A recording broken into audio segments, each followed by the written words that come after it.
seperti yang saya bicarakan Pak, tentunya kita harus berinovasi, sesuatu yang baru, yang sangat spesial, yang orang belum bisa kita harus bisa buat.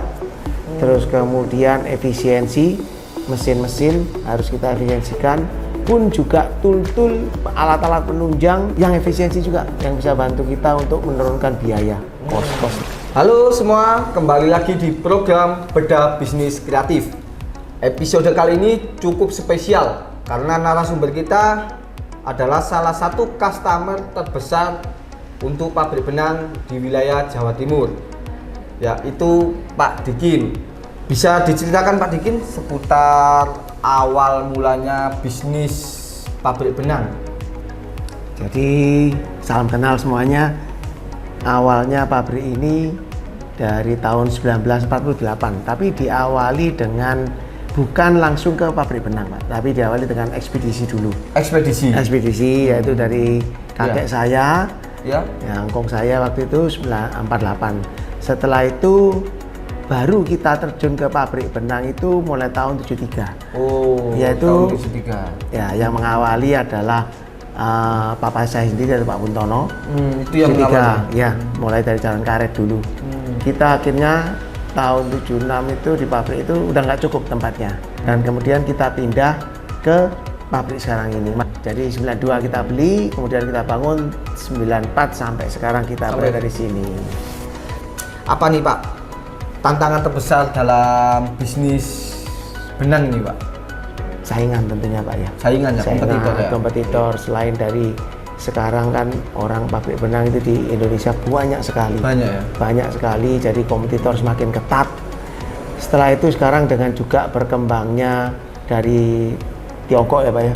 Jadi apa saja kan bisa dibuat di sana dan harganya sangat murah-murah karena mereka sangat efisien. Nah itu sekarang menjadi tantangan besar.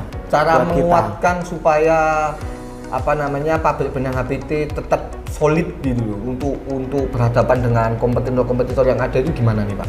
Ya, R&D-nya tentunya harus ditingkatkan Pak ya. Jadi kita harus mencari sesuatu yang baru.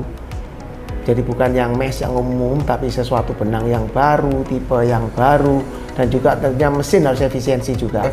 Nah, kalau mesin nggak efisiensi, kos-kos tidak dipotong, nggak bisa kita bersaing. Pun juga tool-tool, alat-alat penunjang juga harus yang efisiensi juga, yang bisa bantu kita untuk menurunkan biaya, kos-kos itu yang paling penting. Untuk bahan baku ini gimana nih Pak? Bahan baku benangnya apakah ada kesulitan? Bahan baku ini ya kita tetap ambil di lokal, tetapi ada beberapa yang kita harus impor. Kalau yang impor ini apa nih biasanya nih Pak?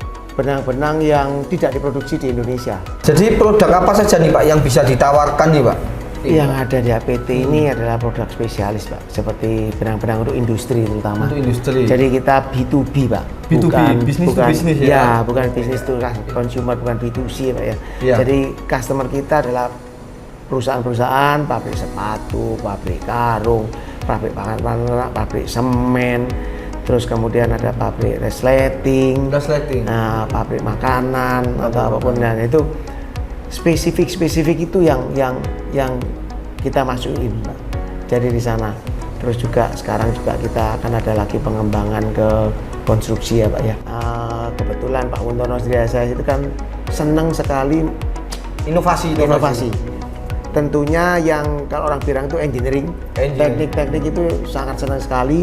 Nah dia Pak Puntono ini melihat perkembangan daripada China ini kan begitu maju Pak ya. Ada sekali waktu lihat bangun suatu rumah atau apa itu kok cepat di sana. Nah ternyata tekniknya mereka dilihat ada yang pakai styrofoam ini. Nah jadi sampai karena ketertarikannya kita ini lompat. Jadi dari yang biasa kita geluti itu benang, kita akhirnya mencoba untuk lari ke konstruksi dengan foam ini. Gitu. Nah, keunggulan dari foam ini apa nih Pak? Apakah dia bisa menekan kos? Menekan kos tentunya Pak. Jadi ya menekan kos ya. Pengerjaannya bisa lebih efisien, sangat cepat. Ya, perbandingannya secara tepat saya masih belum bisa berikan, tapi semisal kalau menggunakan barang yang ada, bahan yang ada sekarang itu taruhlah misalnya 10 hari, dia bisa ngekat sampai 6 hari atau 5 hari. Tapi secara detailnya berapa saya masih kurang tahu. Tapi cut cost untuk orang dan lama pengerjaan itu dia sangat efisiensi. Sangat efisiensi. Efisiensi. Itu kalau boleh tahu launchingnya kapan nih Pak? Untuk yang pabrik di Kediri nih Pak? Launchingnya ya Pak ya, secepatnya lah Pak, mungkin bulan 8. Bulan 8. Nah kalau untuk nih Pak, kita kembali lagi Pak ke mengenai benang nih Pak ya.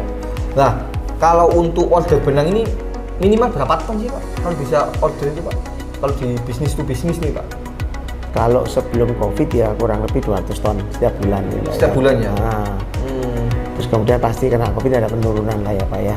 Setiap bulan sekitar 125 lah sampai 200 ton. Berarti penurunan omset sekitar 40% Pak ya? Ya. Penurunan omsetnya.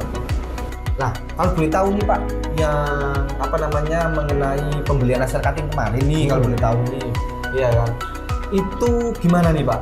Kenapa harus beli laser cutting? Karena dirasakan kan mesin-mesin kita ini perlu udah ada yang umurnya lama dan perlu sekali rekondisi. Nah, rekondisi ini tentunya kita harus betul-betul menekan biaya bagaimana rekondisi ini biayanya kecil tapi menghasilkan suatu rekondisi mesin yang bagus. Nah, kalau dilihat dari kemarin sebelum pembelian laser cutting kan sudah dihitung semua, kita harus ganti. Contoh beberapa yang tadi saya bicara dengan orang itu harus separator lah apa segala macam, pemotongan atau apa dari mesin yang sekian banyak ini, kalau dikerjakan oleh manusia tentu biaya manusia pasti besar, memakan waktu yang banyak. Kalau yang banyak itu ya pasti biayanya besar. Terus kemudian efisiensi bahan ya. Biasanya kalau dengan manusia satu lembar bisa menghasilkan misalnya 5, tapi dengan laser cutting ini bisa menghasilkan lebih banyak. Itu yang kita perhitungkan sampai kita akhirnya setelah itu kita berani membeli laser cutting. Jadi sudah perhitungan matang-matang Pak ya mengenai cost dan sebagainya ya. Dan mungkin tentu kalau pakai laser cutting lebih cepat daripada dijasakan kan gitu ya. Betul. Kalau boleh tahu nih Pak, ya bagaimana nih untuk pelayanan dari tim One Machinery ini Pak? Wah, kalau pelayanannya ya top, bagus ya Pak ya. Jadi karena mulai dari pemasangan sampai bimbingan ke saya punya staff untuk pengoperasiannya kan desainnya bagus ya. Bagus sekali ya. Mungkin Bapak bisa menyampaikan nih Pak tips untuk orang-orang yang mau memulai usaha baru nih Pak. Pokoknya kalau mau memulai usaha baru ya tentunya planning ya. Dan planning harus betul-betul Pak diutamakan ya. Survei pasar atau apa ya, tentunya semua cakup di planning. Kita harus tahu pasarnya bagaimana dulu, perhitungannya bagaimana, efeknya nanti bagaimana, modalnya bagaimana, ya semuanya sih rasanya penting di perencanaan ya, dan tentunya semangat tentu ya. Tentu ya. Oke, guys, demikian wawancara saya dengan Pak Dikin selaku owner dari PT HPT. Nah, jadi HPT ada 2, HPT benang maupun HPT full. Nah, jadi kalau misalkan ada kebutuhan benang apapun bisa hubungi PT HPT. Jika mengenai konstruksi bisa hubungi PT HPT Konstruksi. Itu aja ya Pak Dikin, saya ucapkan terima kasih. Terima kasih, sama-sama. Terima kasih Pak Dikin. Selamat sukses. Saya minta izin sama Pak Dikin mau survei ke lapangan nih Pak. Mengenai produk laser cutting kita. Boleh. Dan juga interview dengan teknisi. Boleh diizinkan Pak ya? Boleh. Oke, siap. Boleh. Terima kasih Pak Dikin. Yuk, sama-sama.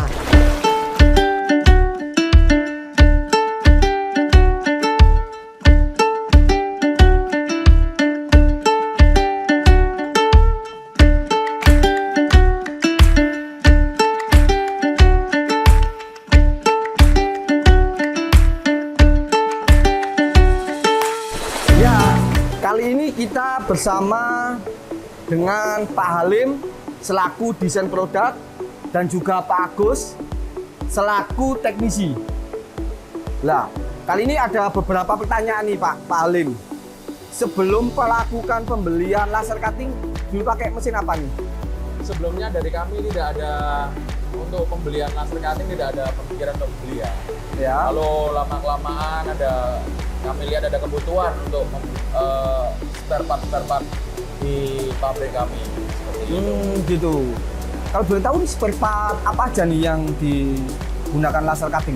Kalau untuk spare part kita bisa menggunakan mesin kita sendiri yang berhubungan dengan pabrik benang. Seperti ini kayak tutup mesin atau kita banyak memodifikasi mesin. Modifikasi. Setiap hari jalan nih untuk mesin laser nih atau satu minggu jalan 2 kali, 3 kali atau gimana nih Pak? Kalau saat ini kebutuhan kita sangat banyak, sangat padat. Nah, di sini kita beberapa kebutuhan mesin itu kita bikin sendiri.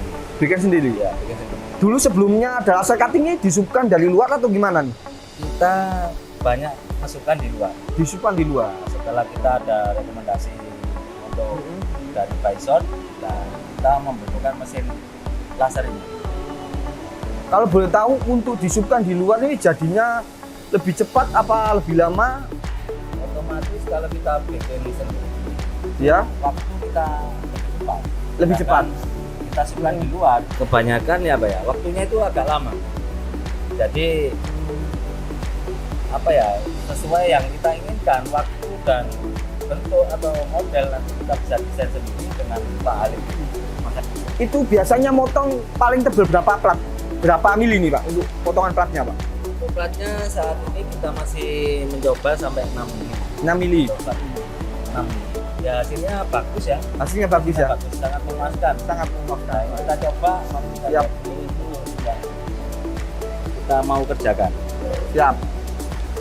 Jadi bagi pendukung Bison, kita lakukan proses trial untuk produk laser cutting kita yang langsung dicoba sama pihak Pak Agus selaku teknisi dari PT HPT atau pabrik benang.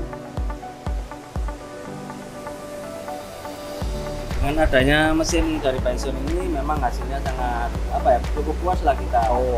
Nah untuk itu kedepannya ya mungkin kita akan mengembangkan di sisi bengkel ini dari segi pembuatan alat spare part sendiri. Gimana Pak Halim? Apakah mesin Bison ini untuk produksi kebutuhan dari pabrik benang atau sekaligus dijasakan? Untuk sementara kami hanya memakai di perusahaan kami aja. Cuman memang ada beberapa klien-klien dari beberapa perusahaan itu yang ke kami minta tolong untuk dijasakan.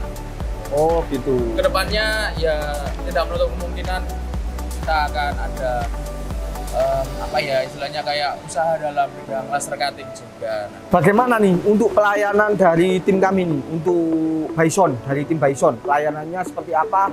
Apa ada kendala?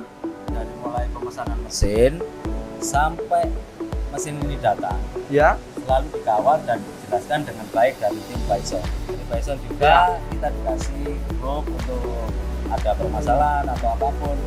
Dari tim Bison juga sangat responsif lah, lebih cepat untuk penanganan atau ada kendala. Oke teman-teman, itu kita sedikit wawancara dengan Pak Dikin, Pak Halim maupun Pak Agus selaku dari pihak pabrik benang. Jadi jangan lupa ketika melakukan pembelian laser cutting, hubungi Cak Gondol melalui One Machinery. Bye-bye.